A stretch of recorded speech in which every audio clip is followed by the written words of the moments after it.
think my biggest piece of advice would be like, you're going to make it. It's a journey. But having people next to you to walk alongside you makes that journey a little bit easier, that we can walk you down the path. Yeah.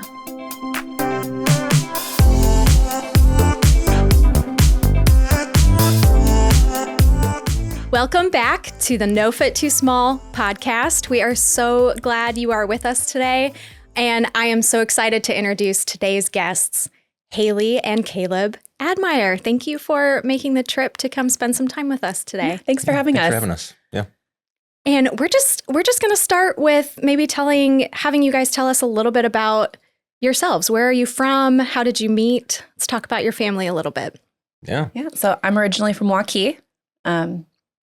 We moved all over Iowa with my parents, but I went to high school in Cedar Rapids and then went to UNI, and that's actually where we met. So we met in class, and it was interesting. So that's a long story, but no, we met at UNI. And bumped into each other probably 4 times within a span of 2 years. Yeah.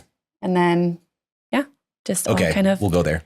I took another girl out on a date. I was their server. She was at a restaurant. Our waitress. But we had class together, and I was like, oh, she was really nice. And he left me a really nice tip. So I told him thank you the next day. And then you remembered that. Yeah. Nice. And then 6 months later, we ran into each other at a bar. And then a year later, we ran into each other at a bar. There's no trend with the bar. It just so happened. Yeah, it's just total coincidence. Actually, we were both DDs the first time. And we just obviously you're around a bunch of drunk people singing. And so we just chatted because I'm like, oh, this is fun. But anyways, long story short, we kept running into each other. And the last time that we ran into each other, ironically, we were both single and worked out. That's meant to be. It was. Yeah. It was. That was a long time ago. Yeah. That was awesome. Timing aligned. That's beautiful. Thank you for sharing that with us. It's a fun story. Meant to be. Yep. So we dated, got married, stayed in Cedar Falls, just recently moved to Ankeny. So we were in Cedar Falls for 17 years. Yep. Yeah. So Great. It was fun. So now we're from Ankeny. I love it. We'll say that. What do you both do for a living right now? So I work for a private equity firm out of Kansas City. So I'm fully remote. Oh, so, nice. Yes, it is nice. Yes. I work for the Excel Group. It's an insurance agency based out of Waverly. We got some offices all over Iowa. So I'm in insurance. Love it. Yeah. Well, we are glad you are another Iowa family. We're an Iowa-based organization, but I'd love to hear a little bit about how you came to know No Fit Too Small. Yeah. So it all started. Our first was about a year and a half, and we decided that it was about time to continue to grow our family. So got pregnant with our second pretty quick. The reaction to our second was a little different than the first. I feel like we were more nervous for our second than our first. But pregnancy was great. It was uneventful. And then we got to it was our 21-week ultrasound. Our doctor liked to do 21 weeks instead of 20 because he said the heart grows so much in that week. Oh, and interesting. And so we went into the 21-week ultrasound. It was going great. We were kind of flying through it. It was, 10 fingers, 10 toes. This looks good. This looks good. And then we got to the heart at the very end. And it felt like I was laying there forever. And then I think Kaleb could kind of pick up on my nervous energy. And so he said, so is the heart fully formed? It just has to grow. And the doctor's response was, well, it should be. And then nothing. And then it felt like another hour. And he went pretty silent. And I remember asking questions because you kind of saw his demeanor change a little bit. And I was like, oh man, this is different. This doesn't feel right. You know what I mean? And so then I think you and I were both pretty nervous. And I just remember looking over at Haley and she'd had some tears kind of rolling down her face, but we weren't really saying anything because we didn't know at that point, most people that go into those scenarios. This was our gender check, right? We were just going to find out the gender. Yeah. We were just there to find out the gender and all was well and move on. Pregnancy was always very blissful and we were pretty ignorant to anything else even being a possibility. But go ahead. Yeah. Sorry. So then after a while, Kaleb said, is everything okay? And he said, unfortunately, no. Your baby has a pretty significant heart defect. We were in Waterloo at the time. And he said, you're definitely going to have to deliver in Iowa City. Your baby's definitely going to need heart surgery right after birth. And so I don't remember anything else from the conversation other than going back out to the truck. And we had friends at their house waiting to do a gender reveal for us, gender reveal party. So we walked out with an envelope with the gender and we decided that we were going to do it in the truck instead of at their house. Just a moment between the two of you. Yes. Instead. Yep. Yeah. Yeah. at that moment, all we thought was like the worst case scenario is that, oh, he's going to have heart surgery. Like what? Yeah, we were so naive. We just like, that's the worst thing that can happen. But you know? we were both very emotional about it, right? Like we didn't know the path that we were heading down. And so we just decided to share that moment amongst ourselves, which was, I mean, looking back, I'm so glad we did it that way. Yeah. But like also then walking into a house full of people and our daughter and, we're like, not good news. And so then, that I think some of the theme that you'll find throughout our story is that, navigating this with people that maybe haven't been through it is tough. And so I think that, that's just been very interesting for us. But so we walk into the house and. Well, so we opened the envelope in the truck. Excuse me. And we found out we were having a son. And so we had, our oldest was a girl. And so I just remember saying, is a girl. She still is. Yeah. she is a girl. She's here with us and a girl. Yes. So we found out that we were having a son, went back to our friend's house and we kind of ex-nayed the gender reveal party. Yeah. But then a few days later, we were referred to the U, the University of Iowa, and we went down there a few days later, started the day with an in-depth ultrasound. Those things take forever.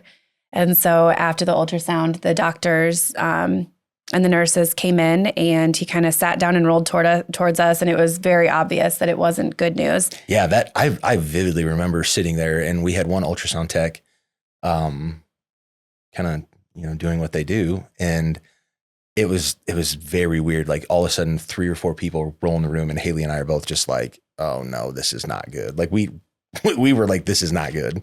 And so they came in and the doctor. So he had said, in addition to your baby's heart condition, he has very, very large kidneys and a short cerebellum in his brain. They said those things on their own could be nothing. You could walk down the street and meet somebody who has huge kidneys and they're totally fine, or someone that has a short cerebellum in their brain and they're totally fine. But he said all the things together tend to suggest a chromosomal abnormality. And so he recommended the amniocentesis. And so we did that. And our next appointment for the day was a pediatric ultrasound or cardiology appointment. They did a very long ultrasound, a very long in-depth ultrasound. Mm-hmm. And then the cardiologist came in and talked to us, and he explained that with the heart condition that he had, one of 2 things could happen. Something could grow, and essentially it would only need 1 heart surgery after birth to completely fix it. That would be best case scenario. Worst case scenario is that it wouldn't grow, which would cause other issues. He would need heart surgery immediately after birth, at 3 months, at 6 months, at 12 months, at 3 years, at 5 years, like all of these open heart surgeries. Mm-hmm. And then a very, very high chance of needing a heart surgery or having needing a heart transplant prior to 30 years old. Mm-hmm. Wow. And so we just kind of sat at the hospital for what felt like hours. Oh, yeah. Like, what do we do? Well, so then we all came back together. Because at this point, we still didn't know what his diagnosis was. Yeah. We just were under the understanding that he had a heart issue. And so Haley and I were wrestling with like, what's right, what's wrong? Do we put a child through 10 heart surgeries and needing a heart transplant? And it was almost like, I remember her and I using the words like we were being a bit selfish because as parents, like you just want time with your kiddos. Right.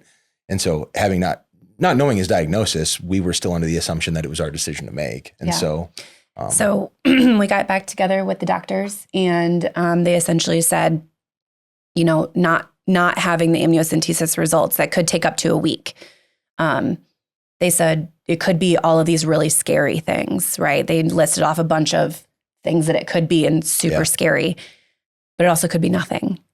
And then they looked us in the eye and they said, but today's the last legal day in Iowa to terminate. So you have to decide today. Without the results With from that. no results. Yep. And it could be all of these really scary things, but it could be nothing. What did that moment feel like?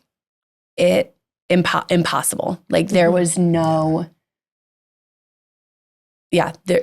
just impossible. I remember getting frustrated. And I remember at one point, like Mary Kate, who was our genetic counselor is as sweet as of a person as you'll ever meet. She's so sweet.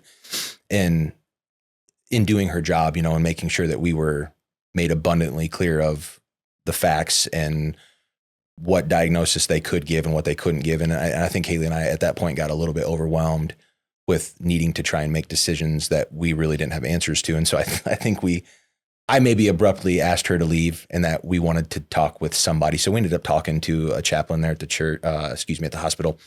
And, you know, we kind of just, you know, we have a good foundation in our faith. And at that point we were like, we don't have enough answers to make any decisions. And so we felt like we owed it to Matthew and to ourselves to move forward. And so that's what we did. That's what we chose to do, just simply because we didn't have answers. We had no idea. And nor did we have the gift of time at that point. And so it just became a moment of like, this is where God's leading us. This is the plan. This is what, and we felt a lot of peace in that. Once we were able to kind of sit and reflect and know that like, it could be, it couldn't be, we'll just have to figure this out as we go. And so that's what we did. And thank you for sharing some of the foundations for your decision. I think we have so many families that are faced with this, right? Mm-hmm. And a lot of times similar to you, with such a limited deadline to make an impossible choice. Right. And, you know, this is certainly not a conversation we're regularly having. Like, how do you, I mean, it feels almost awful to say, how do you make that choice? Yeah. Right. And regardless of the decision a family makes, you know, every family is welcome here at No Foot Too Absolutely. Small. But I appreciate you guys sharing that it's your faith and some of the other things that really led you to where the path that you ended up taking, Right. because I think it's helpful for families to know what they can lean on, you know, in preparation for conversations like that going forward, and what it is in their personal values and in their lives that are able to maybe drive them through those moments when unfortunately it comes up. I think a big part of it was we didn't have answers, you know. Yeah. I don't know that we could have made that choice knowing in the back of our heads that it could have been nothing. Mm-hmm. Yeah. You know, no one knows if we did have the answer, if they did tell us this is what the diagnosis was, we don't know what our answer would have been, right? Like, I remember the chaplain telling us, like, in our minds, I remember her telling us, like, God knows what's in your heart. Yeah. He knows that, like, if you make this really difficult decision, He knows what's in your heart. He knows you would be doing that to save your baby from pain and save your baby from, you know, a difficult life. So I just remember, like, so who's to know, you know, what our decision would be if we had the answers, but we just felt like that day we didn't have them. Yeah.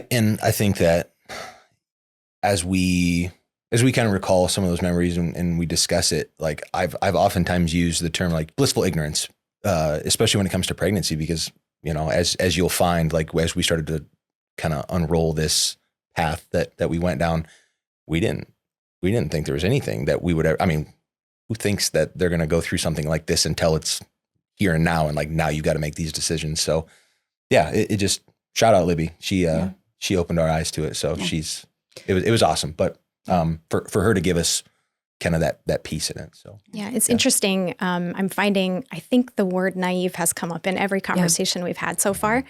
And this is a young podcast. And so for that to be a recurring emotion that families have felt, I think says a lot, right? Yeah.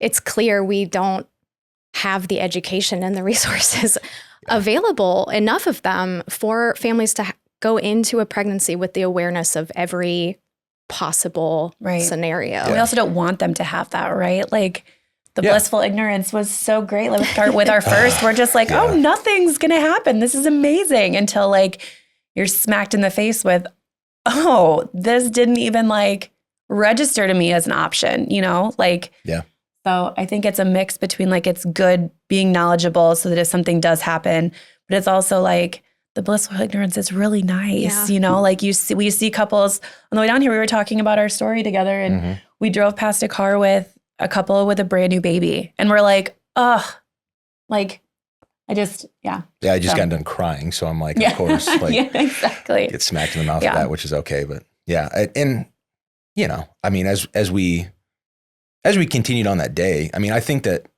it's important though that people go into it a bit naive, because quite honestly, like, would stink to always, every single pregnancy you have to prepare for that. Right. And so I think it shaped us because then after we had that conversation, we got back in front of the doctors and we were just like, hey, listen, appreciate all, everything that you're sharing with us and all this, but we're making the decision to move forward and just take what we can get and we're going to figure this out. And so that whole next week, I remember Haley and I were so nervous about needing to make a decision with his heart, because at that point it was his heart. We just knew it was his heart. And so, I think we prayed an awful lot that week about like, man, like we just don't want to make this decision. Like, help us, give us the idea or give us what you want us to do, because to put a child through that many heart surgeries and then potentially putting them in the position to have a heart transplant, like that's a tough pill to swallow. And so, I think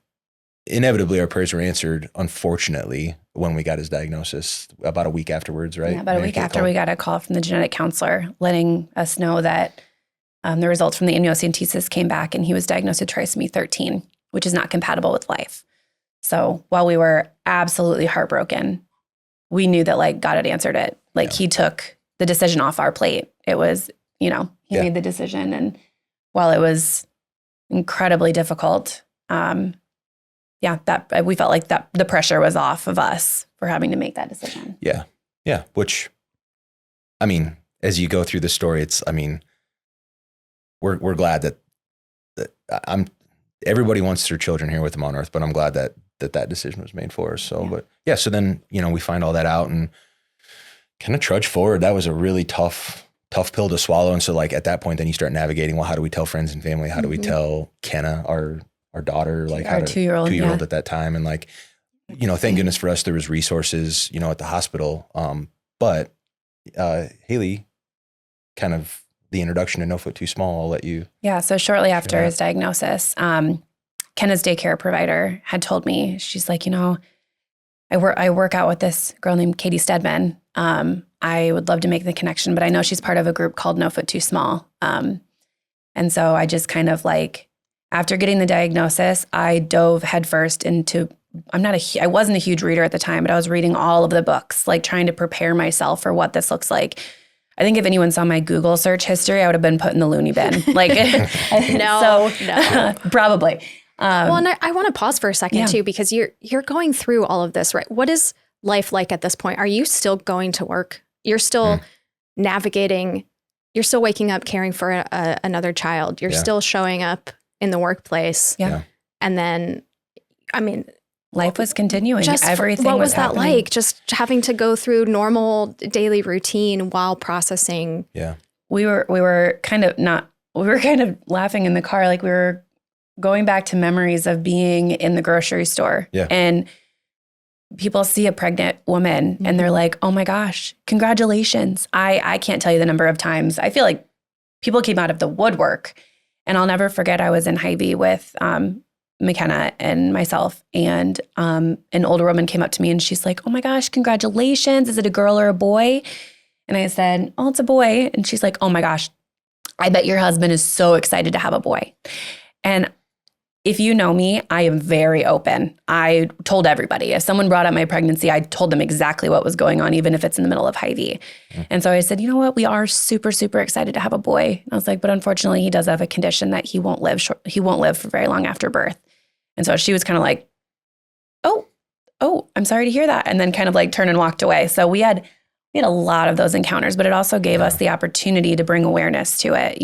We don't want people to see a pregnant person and be afraid to like congratulate them, but that it doesn't always end in a happy story. Yeah. I just remember a lot of times like those conversations would come up and it's like, man, do you want to ruin somebody's day or do you just want to be like, yep, it's great, and then move on? And that was always just those were just tough things to navigate. But like sharing with our work families and like, our friends and the rest of our family, it just, we kind of realized, the army we had around us and a lot of support and a lot of help. And, it in that way, it was great because, there was people that really supported us and came out of the woodwork and, people that were in your corner that you had no idea. Right. And so that was always really, really cool. But yeah, I just remember that that part of the pregnancy kind of stunk, where it was like, yeah, I mean, continuing a pregnancy when you know your baby's going to pass away and not knowing when. Trisomy has a very high stillbirth rate. So, I mean, it was just kind of waking up every day wondering if today was the day. And And I'm wondering if for listeners who maybe haven't heard of the term trisomy or just aren't familiar with exactly what that means, if you guys could share a little bit more, at least about Matthew's diagnosis in particular, what you're most comfortable sharing. But March is actually Trisomy Awareness Month. And so, yes, it is. you know, this is a special episode to bring awareness to this. So I'd love for you to just help us understand a little bit more about it. So to my recollection, I think it's just an extra chromosome on the 13th strand. Yeah. All right. Yeah. So there's like, I mean, there's 13, 18, 21, like there's a bunch of them. Like trisomy 21 is Down syndrome. Down syndrome. So there's all kinds, but there's some that are compatible and some that are not compatible. And so in Matthew's case, his was not compatible.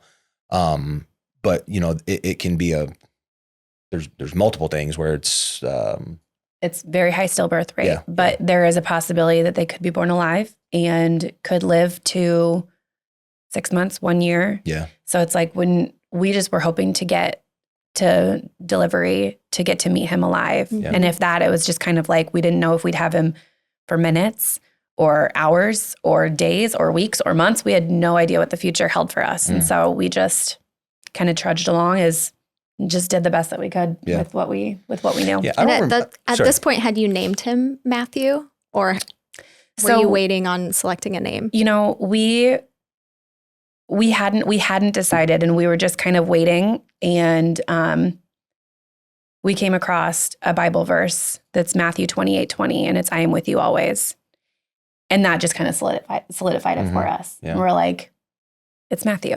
We saw his name with also in reference to like God's gift. And so Matthew means God's gift. I have a brother named Matthew. So it's cool. a special name for me too. Yeah. Yeah. So we kind of put a lot of those things together, and we just kind of felt like this was the name that he was meant to have. And so we named him that, which was awesome. So yeah. So I think shortly after we decided his name, we typed up a story and we put it on Facebook because we wanted everyone to know. Yeah. You know, he's always going to be a part of our family. And so we just felt like being open and honest and telling everybody was just really how we wanted to proceed. Yeah. And so that people could ask us questions. And so people knew about him more than just he's here and now he's not here. So it also gave people the opportunity to pray for us and reach out for us and ask how they can help. And so that was always a big thing for us, is just honesty and just being open and transparent with people. And I think we needed that though. I think if we would have kept it close to the cuff and not shared, it's just a huge undertaking by yourself. And so we early on were like, hey, listen, we're going to share. We're not going to hide from it. We're not going to, and that's not to say that it's better or worse than somebody that doesn't want to share. It's just, that's what we needed. We needed to get it out. That way we could just deal with it. Right. Yeah. And so was that something that you think was just part of your personalities inherently, or had you seen examples or, you know, heard from friends and family, or where do you think that willingness to celebrate came from? We're very open with people, but we're not people who share everything on social media. Yeah, we're not posters frequently, whatever. Thank goodness for it though, because it was a great platform to be able to to spread the word about him. So, but I think Kaleb was a little more reluctant to share. But I was like, I just need people to know, because I am a walking billboard for like, come talk to me about my pregnancy. Right. And I remember telling him, like, people need to know, like, if people are going to see me out in the wild per se, I want them to know. And so I'm not having to share this news with everybody I see. I was like, if we just post it and get it out there, people know. And that when they see me, they might like. Well, then they get to decide. They get to decide if they want to talk about it or if they don't. But at least it's not like me having to rip the Band-Aid off and tell every single person in our life. Do you have a memory of when, you know, a family member or a friend who responded, you know, surprisingly well to the news, or broached the conversation in a way that you wish more people would? The number of people that came out and supported us was amazing. People from high school that I haven't talked to in years were saying, we'll pray for you, or, we'll be thinking about you. But equally as amazing, the number of people who came out of the woodwork and said, like, we've experienced a miscarriage, or, we've experienced this, or like, me too. It's like the number of people who that then gave them an opening to share that maybe hasn't before. People who I knew close, like I knew really well, that I had no idea that they had experienced 4 miscarriages. Wow. So I think just putting it out there and giving people the space to also share, and it lets them know that it's like, oh, maybe I can share our story. This had to have been really scary for them to share, but like, if they can do it, we can do it. Yeah, I think, no foot too small is that, right? One person celebrates, and then 75 people come to celebrate at that first celebration. And then because those 75 people came together to celebrate, we now have 800 people in a room at our annual gala event. So I think it just takes one. It takes one brave voice, and it takes one incredible angel whose legacy was clear before he was even born. I think there's something really beautiful in that. Haley was that. I mean, I remember when she said she was going to go to Iowa City after you talked with Katie with the moms group. I think it's probably important that you share a little bit about that, because I mean, that was a turning point in the whole diagnosis and like the army that surrounded us. So I mean, so the books, like I had said, the books that I was reading was saying build your army. And so I found out about No Foot Too Small. I looked on the website, and there was an upcoming moms group. I think one of the first official, I know there were quite a few unofficial moms group early on, but I think one of the first official moms groups was in North Liberty. So I remember driving an hour and a half down, sitting in the parking lot, and that. How many months pregnant were you? That was shortly after the diagnosis. So I was probably 28 weeks, 27, 28 weeks. And I remember sitting in the parking lot, and just getting out of the car was so nerve-wracking. Oh, I bet. Because I'm thinking, like, do I belong? I haven't experienced loss yet. Like, do I belong in this group? And so I remember walking in, sitting down next to Sarah, who then found out later she was also a trisomy mama. And this was probably one of the biggest groups that we still have had to this day. There were probably 20, 25 women around this table, and I was so nervous. I hate talking in front of people anyways, let alone putting myself like in that vulnerable position to share. But that night was so incredible. It has led to so many friendships that have turned to families. It's just, I'm so grateful that I went that first meeting. And then I just couldn't get enough of the moms groups. Like, then I started going to every moms group, and then we had groups in Cedar Rapids, and then we had groups in Dubuque and Davenport, and like I was going to all of them. I was even Robin coined the gypsy, the No Foot Too Small gypsy, because I was just driving. I was driving everywhere. Yeah. I just love them so much, and getting to be able to be surrounded in a room of people who get it. And I was just building my army for when the day did come. And we ended up going to the Dubuque Sweet Social. Sweet Social, excuse me.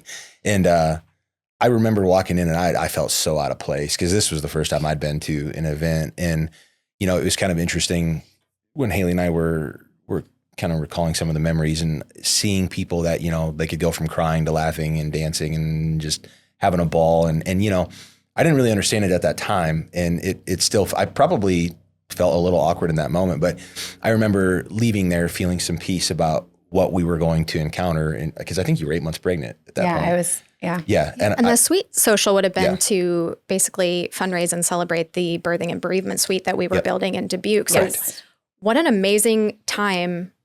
I didn't understand where that was in your journey, but for you to be there and be part of launching something transformative like this for future families, but knowing that, that you weren't going to have that experience yet in a month. Like, what was that like? I think that at that point, we really didn't know what was going to happen. We didn't, we couldn't see the story that was written for us. Right. And so we went, and I think that maybe more from a selfish point of view, like we found that these people were for us and that they supported us, and not knowing that, you know, who knows what a birthing and bereavement suite is, right? I didn't. And even at that time, I didn't know that we would need one. Yeah. Or understanding how much we could have used it. Right. Yeah. We had no idea. Sure. Right. And so, you know, I didn't walk away from that particular event with any sort of like feeling towards a birthing or bereavement suite. All we felt was support from the people. And like, and that's these people experienced the worst possible thing, and look at them dancing and singing and smiling. Like I remember us walking out and saying like, I think we're going to make it through this. Like, I think we're going to be okay. Ugh, like gives me goosebumps. Yeah. Yeah. So, you know, we went to bed that night, and I remember both of us like had such a positive outlook on like, hey man, whatever happens, not that we didn't before, but feeling like we had people in our corner that understood was really, really important. And they're going to surround us, and we're going to be okay. Yeah. And, you know, like knowing that God probably put us there for a reason, you know what I mean, is really interesting to kind of look back and look at the steps that we took and how we took them. Cause I remember being very reluctant. Like, well, you remember the weather? We're going to what? The weather was terrible. Right. And so I forgot we're about driving that. from Cedar Falls. It's always a good excuse if you're not feeling it, you can just have an easy. I'm telling you, I think we weather. drove like 20 mile an hour the whole way. The weather was terrible. I mean, it was in January. I don't remember. It was in January of 2019, and the weather was terrible. We almost didn't go, and then I was like, nope, we have to go. And he's like, okay, if I remember one thing, you don't tell Haley no. So like, well, and you hadn't been part of No Foot Too Small yet. You know, she's experiencing the power of the community, but you hadn't yet. So,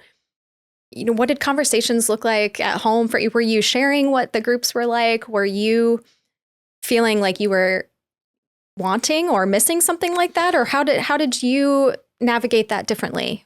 No, I think that, so I was so happy she was gaining support from other moms. And so like, you know, I always kind of put it in a box of, it was for moms. And so over the years that we've been, you know, going to events and doing this, it's interesting the dads that you meet, and like, you know, we all kind of share similar stories, and we all, you know, have been through things, and while they're all different, they all kind of fit into a category that I don't think any of us really wanted to sign up for. And so that first event, it was just support, you know what I mean? And I didn't really have a picture of what it was going to look like. In all honesty, I'm like, this is weird. I don't want to go. And then the weather. Picture like it's a child loss, like a pregnancy and an infant loss event. Like, is this going to be just really sad and like a funeral? Like, is, you know, and it wasn't that. And so it was really neat to experience that first sort of like initial step into that world. And then, you know, as we said, you know, we felt more empowered to be able to leave there and then, you know, go to battle with whatever was going to happen in the future. But, you know, as the story unrolls and as you see, like there's a huge need for the dad communities. And so, you know, part of what I think is really important with No Foot Too Small is having another space for dads, because, you know, Haley and I talked about that on the way here is, I mean, how I handled it from start to finish is different than how Haley handled it. And we're married. We're one, like we're together in this, and it was so much different. So knowing that, you know, some of the dads, as we can get together, it's, I mean, we sit around and drink beer, and there was a moment at one of the dads groups that, you know, we were having fun and joking, and then, you know, we kind of start talking a little bit about it, and there's some tears, and there's a lot of, you know, kind of emotion, right? Because a lot of times for me personally, it's like you throw your family over your shoulder, and you just want to get through, and you just want to make sure that she's taken care of and the girls are taken care of and like everything's okay. But eventually, like, you have to face your own grief, right? And so that didn't come until later on, and that was it was years, really. But again, the platform with No Foot Too Small, like if you could go back to that first event and then fast forward to the dads groups, I had no idea. I had no idea that would be something that would be beneficial, that would you'd be able to share and kind of pour into other guys and be like, hey, listen, man, I get it. And like, just, I get it. You know what I mean? So, yeah. Yeah. There's something so powerful in those 3 words, I think. I mean, my first experience in a mom's group, I didn't speak, I don't think, but just even seeing nodding heads like you're doing right now, there's something really powerful in that. And I don't think it matters what perspective you're coming from, whether you're a mom or a dad, or a friend or a relative, somebody just who loves and misses an angel. I mean, having someone tell you they get it is just life-changing. Yeah. So I'm really glad you both have experienced that. I'm selfishly really glad it's from No Fit Too Small, but I'm especially grateful that you got to feel that in the middle of your journey. I mean, that is something that I don't think a lot of families get to experience. So a lot of times you meet people who are years out and they are just now hearing about No Fit Too Small. We had the blessing of having them there before we experienced loss, which is not a common story, but we were really grateful for that. Great. I bet. Yeah. So January, you're at the Sweet Social. You're 8 months pregnant. Let's talk about kind of the next steps in the story with Matthew. So fast forward a couple weeks, we were down in Iowa City for our 38-week appointment. Some people might remember the polar vortex. Yeah, that was cool. That was when our 38-week appointment is. And we were like, you know what, we really shouldn't drive. Like, we shouldn't go down there. And I was like, we have to, because I was having, what I thought was maybe Braxton Hicks, but I'm like, we should probably go. We were in Cedar Falls. We were doctoring down in Iowa City. So we were an hour and 45 minutes. Yeah. So, but we sucked it up and we went. And during the appointment, I had a non-stress test and my body was going into labor. And so she basically, Dr. Kelly Ward, shout out, Earth Angel. Oh, Kelly Ward's a bomb. Yeah, she is. Yeah, she is. She said, she's like, I don't think you should go home because I don't want you having a baby on the highway. So we stuck around, went to some friend's house, and my water broke that night. And so that was I can't even think of a word to explain the drive. We went and dropped Ken off to my parents at my grandma's house, and the drive from my grandma's house, just knowing the gravity of the situation of what this meant. It wasn't just oh my gosh, we got to bring a baby home, or we're adding to our family. It was, are we going to make it through labor? Is he going to make it through labor? How long are we going to have with him? It was like all of these months of anticipation were here. And it was terrifying is the only word that really comes to mind. So we drove to the hospital, we got checked in. And then it was just kind of a blur. And I remember the doctor telling me that I was ready, that we were ready to push. And I knew the possibility of him not making it through labor. Like that's a big thing with trisomy 13. I think maybe trisomy's all together, but especially with his heart condition, the stress that labor puts on a baby's body, a baby's heart, that wasn't happening. That was not going to happen. The doctor told me to stop pushing. I was going to shoot him across the room. I think I pushed twice, and he was out in 4 minutes. Yeah. Wow. So I was Haley's tough. I was like, this is not happening. I don't doubt that at all. Yeah. I was like, we're not losing him during labor. Like, if he's alive right now, I'm meeting him alive. And we did. Yeah. We got 33 hours with him. And it was just, we had no idea how long we were going to have with him. So it was, we had him at 4:09 a.m. My parents were in Cedar Rapids. We made the call at 4:30. They had our 2.5-year-old to the hospital by 5:15 a.m. Wow. Polar vortex. Wow. Yeah. So she got to meet him. My parents got to meet him. Caleb's parents, we had a couple of family members and 2 friends that made the trip that got to meet him. But we had Now Lay Me Down to Sleep come and take his pictures, which are some of our most prized possessions that we have. I bet. Yes. So I just remember the day, just the time we got to spend with him and just look at him.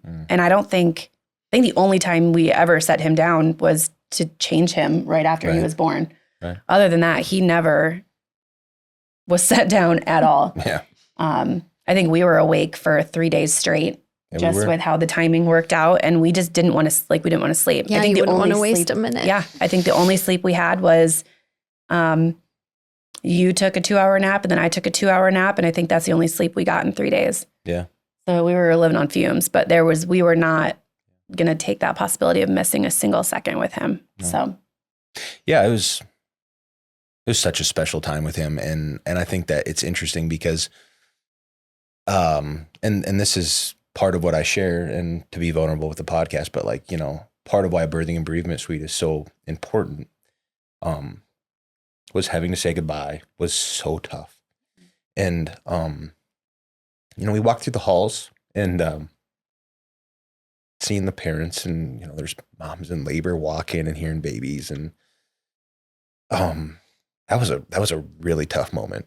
And, you know, other dads have shared, you know, the same sort of like needing to carry their wives and leave the hospital. And so, to have separation from the rest of that, I mean, when we started to learn more about the bereavement suites and all of that, it was like, man, to have that would have been awesome. Because I still, to this day, like the hardest thing I've had to do as a man is walk out, you know, empty arms. But I think he had to carry me out. I did. I did. Yeah. That sucked. And Yeah. so if you can give a family a gift, it would be that. Like, you know, that's a tough thing to do, to leave without, you know, your baby. And so, to know that they can get them, you can have a place separate from the rest where you're not hearing those things and you're not seeing those things, it's just really important. And I think that whether you know it's coming or not, that family's going to go through the same emotions, when that happens. And so, yeah, I just think that I'm glad that our journey took us down that path, because I understand now, like, the need for that and for these families. And it's like, if you could just save them that 1 ounce of grief, like, that would just be so great. Right. And so that was tough. That was just a really tough time. Something as simple as, like, we were living on fumes. I mean, the amount of coffee that we were consuming, but like every time we wanted a cup of coffee, we were walking through the labor and delivery. Yeah.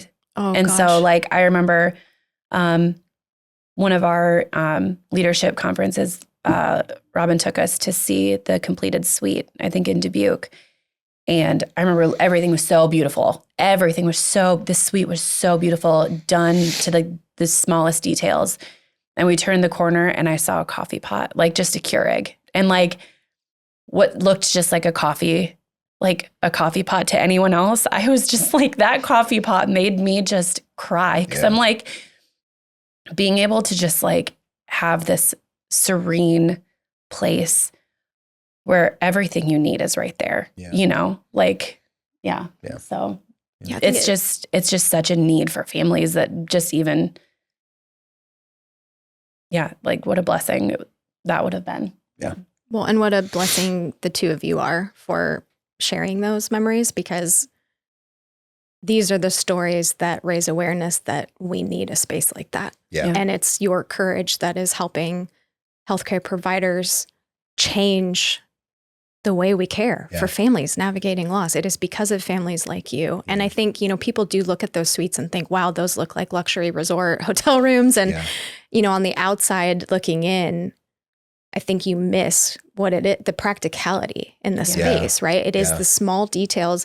It is having the onesies in the drawer. It is having the coffee pods all in the same space. It's having multiple places to be comfortable and make family memories, and no sterile walls. And, you know, just because, to your point with the pictures, you walk away from that space with the one thing you're going to pull out of your house when your house is burning down. Your most prized possession is sometimes what you carry out as far as photos or memories. And so to make that as beautiful as we possibly can with all of the just small details right. I mean, that is the goal. So, and we don't know those things without the courage of families like you. So thank you for being able to reflect on that and what it really was that, you know, that hurt and and made those memories harder, because those are the conversations that this podcast is really designed for us to have. And I don't think we specified, but we did get 33 hours with him. Oh, yeah.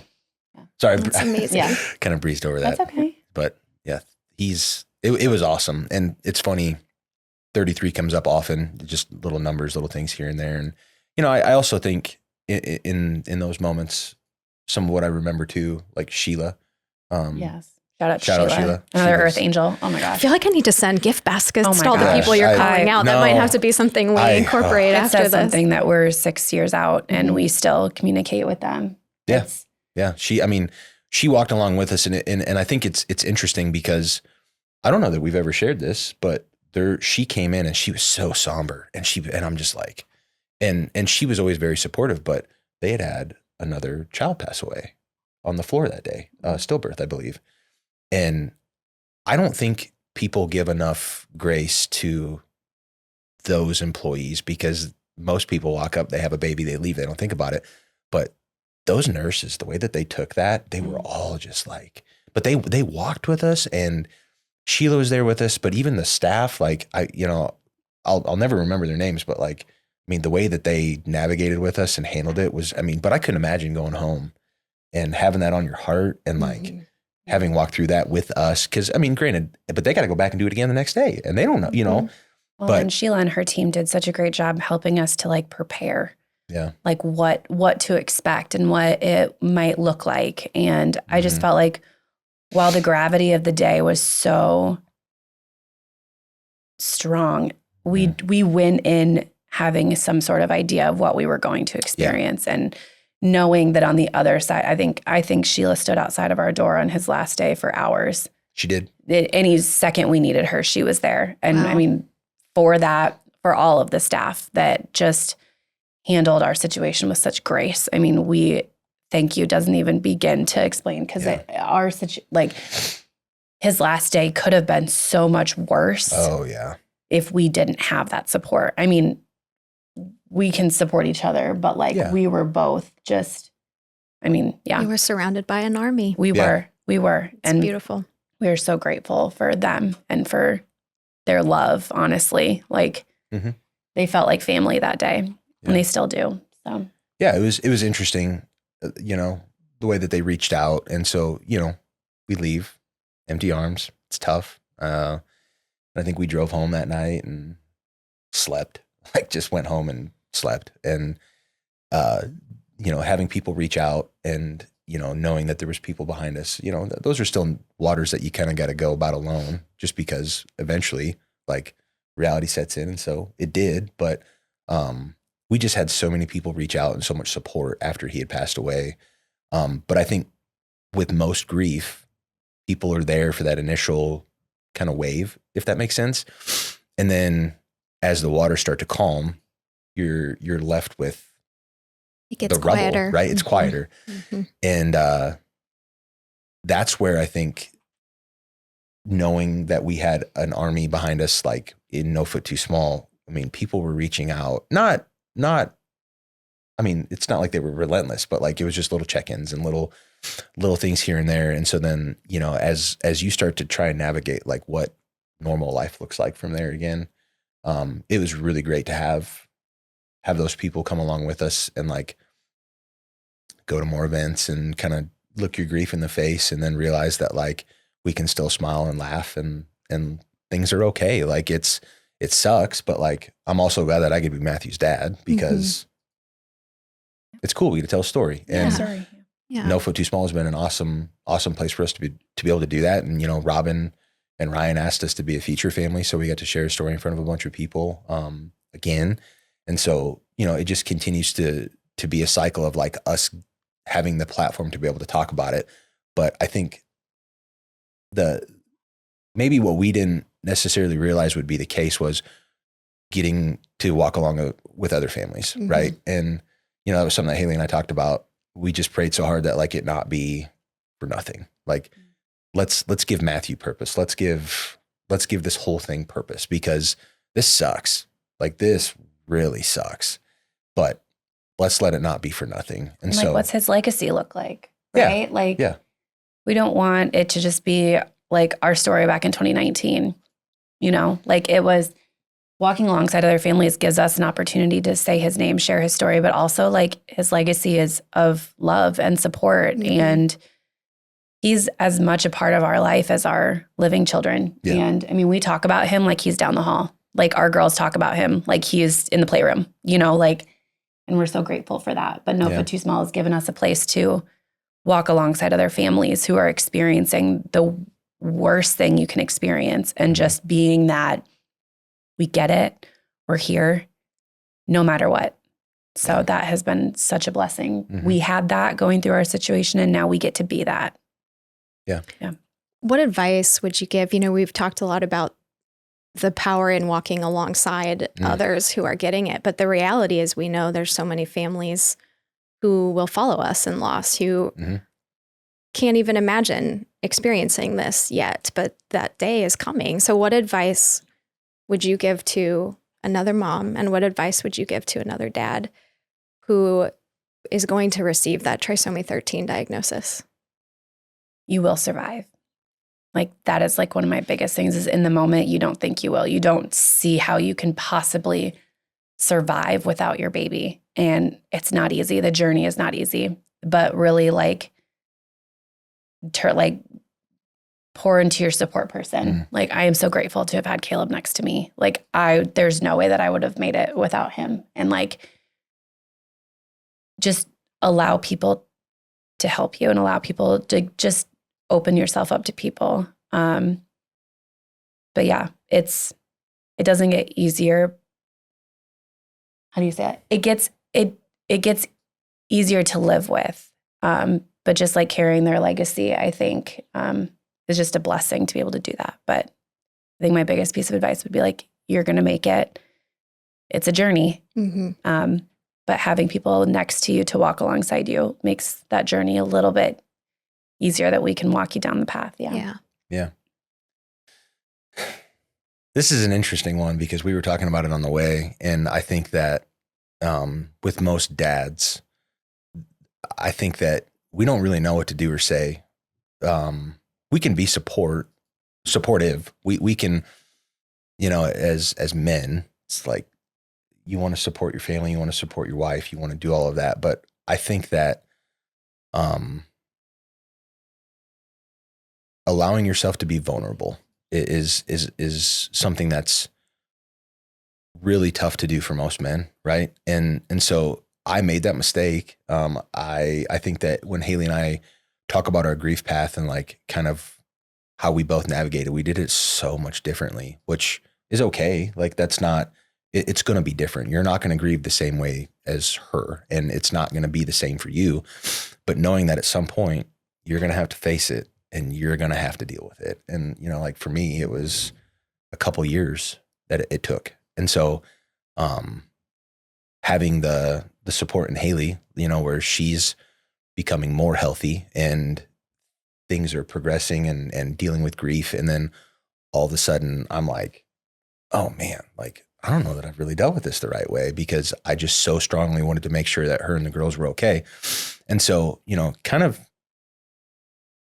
giving that warning that like, listen, this is going to pop up at some point and this is going to be something that you're going to have to deal with. And, I remember a couple years in, like I felt myself pulling back from No Foot Too Small. It was like my involvement. I just couldn't.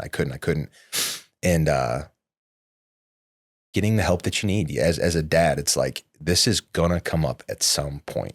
But what I'll say to that though, is it's hard to give that warning. You know what I mean? Like that's where this group is so necessary, because you're going to walk along with these people and you've been through it. There's just things that you can't warn because it's going to be so much different for everybody. Right. And there's dads that'll deal with it right away, but then there's dads that it might be 2-3 years down the road, but having that support system and having other guys to recognize it and help walk is really important. So that was a long answer. Sorry. No, it's great. I think what you reiterated is that there's not a right or wrong way, right? We all, and it's not even a gender difference in grief. It's right.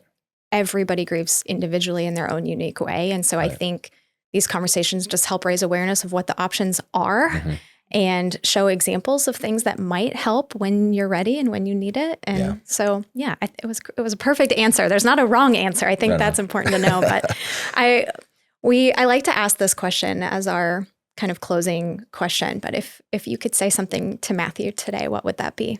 Oh, like I know his story, it didn't end how we would have wanted it, but like I'm just so grateful to be his mom. And like, I still feel him with me all the time. And I'm just grateful for the little nudges that he gives me, if it's checking on another lost mom or, you know, anything like that. I just know that that's him. And I'm grateful that he gave us our rainbow baby. And yeah, I never thought I would be able to say that I'm grateful for our story, but I really am. I'm really grateful that this was our journey and that I always get to be Matthew's mom, and that he always, I feel like, goes out of his way to make sure that I can feel him around me all of the time. And yeah. Yeah. I'm just proud of him. I'm thankful. Proud of all of our kids, but I'm proud of him. He fought. Yeah, he did. He fought to give us time. And he's just made us stronger. Yeah. He's strengthened our relationship and our faith in God. And it's interesting because our girls still talk about him, and our girls, like when they pray, they talk to him, and he's given us a pretty cool gift. Mm-hmm. So just really proud of him. I think it's when you have living children and experiencing a loss, even children that come after loss, I think is just such a beautiful thing that it really teaches them compassion, and being able to read our emotions. I thought early on, McKenna was going to be messed up because